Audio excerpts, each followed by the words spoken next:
அவரை நோக்கி படையெடுத்து அவர் ஒரு முறையாவது பார்த்து விட முடியாதான் எல்லாரும் வந்தாங்க தானே. விஜயகாந்த் அவர்கள் சினிமாவில் நடிச்சு 13 ஆண்டுகள் ஆயிடுச்சு. அவர் நேரில் வந்து பேசி பல ஆண்டுகள் ஆயிடுச்சு. அரசியல்ல நேரடியா ஈடுபட்டு 8-9 வருஷம் ஆச்சு.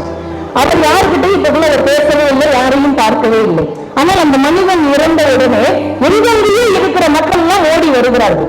இனிமே அவரால் இவங்களுக்கு எந்த ஆதாயமும் நடக்க போவதே இல்லை. ஆனாலும் அவ்வளவு பேர் வந்து உள்ள கூடுகிறார்கள், குழுமுகிறார்கள், கண்ணீர் விடுகிறார்கள்.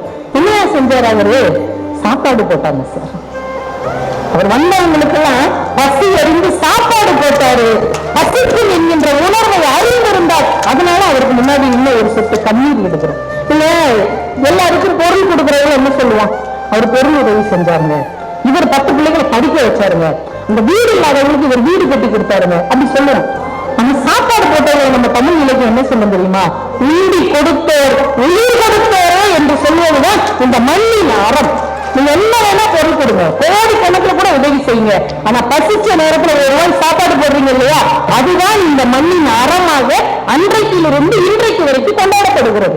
நல்லவர்கள் இறந்து போகலாம், ஆனால் அவர்கள் செய்த நன்மைகள் ஒருபோதும் இறந்து போகாது என்பது விஜயகாந்த் அவர்களுடைய மறைவில் இந்த மண் கற்றுக்கொண்ட ஒரு மிகப்பெரிய பாடமாக இல்லையா? சாப்பாடு போடுறதாங்க பெரிய அறம்.